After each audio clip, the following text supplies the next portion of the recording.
Corona संकट के बीच lockdown के बाद से ही एक सवाल बार बार लोगों के मन में उठ रहा है। सवाल ये है कि क्या पैसों के लेन देन से भी कोरोना संक्रमण फैल सकता है? आइए जानते हैं इसका जवाब।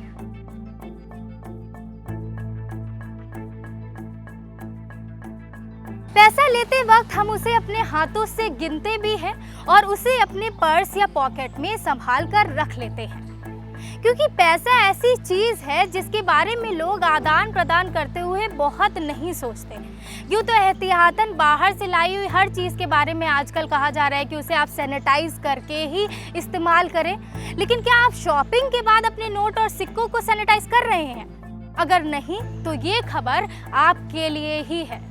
साल 2018 अक्टूबर में लाइव मिंट में छपी रिपोर्ट की माने तो भारत में डिमोनेटाइजेशन के बाद भी शहरों में 44% तो ग्रामीण इलाकों में 16% लोग ही ऑनलाइन पेमेंट करते नजर आए।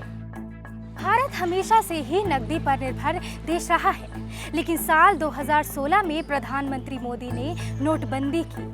कोशिश थी भारत को कैशलेस बनाना, कम से कम 86% कैश ट्रांजैक्शन कम करना, लेकिन कोरोना के संकट में नगद लेन देन फिर बढ़ता दिख रहा है। हाल ही में कोरोना वायरस की इस महामारी को रोकने के लिए आरबीआई ने सुझाव दिया है कि लोग फिलहाल नकदी उपयोग करने से बचें और लेन देन के लिए भुगतान के डिजिटल माध्यमों का ही इस्तेमाल करें। आरबीआई के मुख्य महाप्रबंधक योगेश दयाल ने कहा है कि नगद राशि भेजने या बिल का भुगतान करने के लिए भीड़-भाड़ वाली जगहों पर जाने की जरूरत हो सकती है। इसके लिए 2 लोगों में संपर्क भी होता है, जिससे फिलहाल बचने की जरूरत है। केंद्रीय बैंक ने लोगों को सुझाव दिया है कि वे एनएफटी, आईएमपीएस, यूपीआई और बीबीपीएस जैसी फंड ट्रांसफर की सुविधाओं का इस्तेमाल करें जो 24 घंटे उपलब्ध हैं। आरबीआई से पहले अखिल भारतीय व्यापारी परिसंघ ने भी नकदी के इस्तेमाल पर चिंता जाहिर की थी। सीआईटी के राष्ट्रीय अध्यक्ष बीसी भारतीय और महासचिव प्रवीण खंडेलवाल ने प्रधानमंत्री नरेंद्र मोदी को चिट्ठी लिखकर यह संदेश दिया था कि कागज से बने करेंसी नोट महामारी बन चुके कोरोना वायरस को फैलने में सहायक साबित हो सकते हैं। सीआईटी ने पीएम मोदी से यह अपील भी की है कि भारत सरकार मौजूदा हालात को देखते हुए सिंथेटिक पॉलीमर से बनने वाली करेंसी नोट लाने पर विचार करे, जिनके जरिए संक्रमण फैलने का खतरा कागज के नोटों की तुलना में कम बताया जाता है। खबरों की माने तो चीन और दक्षिण कोरिया जैसे देशों में स्थित बैंक करेंसी नोटों को वायरस मुक्त करने में लग गए हैं, यानी सैनिटाइज करने की पूरी कोशिश में जुटे हुए हैं ताकि संक्रमण का खतरा रोका जा सके।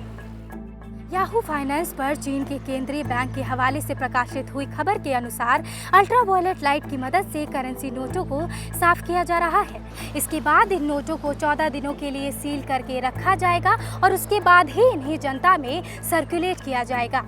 चीन के सरकारी मीडिया के अनुसार फरवरी के दूसरे सप्ताह में ही जब कोविड-19 की वजह से मरने वालों की संख्या 1500 से अधिक हुई थी, तभी चीन के सभी बैंकों को यह निर्देश दिया गया था कि वे संभावित रूप से कोरोना संक्रमित करेंसी नोट वापस ले लें और उन्हें जीवाणु रहित बनाने का काम जारी रखें। अब सवाल ये है कि क्या सचमुच नोट और सिक्के संक्रमित हो सकते हैं?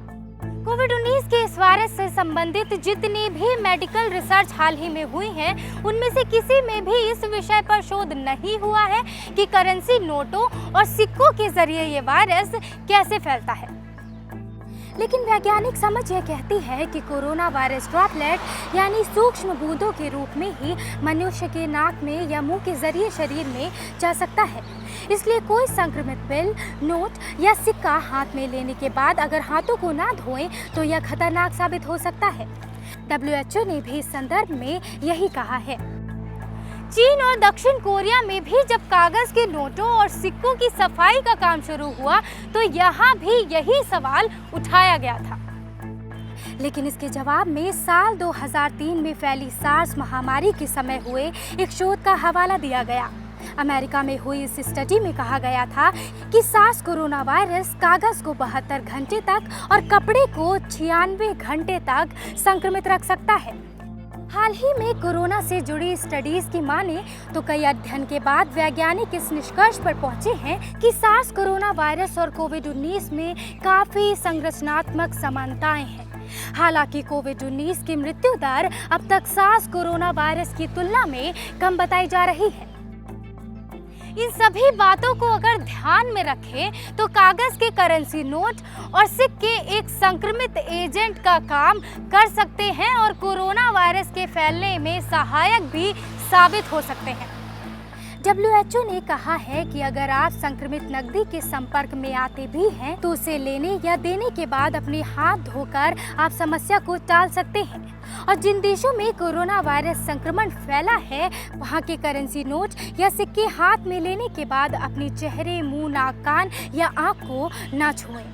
अंत में हर बार की तरह बस यही कहना चाहेंगे कि इस वक्त अपनी और अपने साथ साथ अपनों की सुरक्षा भी आपके खुद के हाथ में है, इसलिए सावधानी बरतिए, सोशल डिस्टेंसिंग पर ध्यान दीजिए।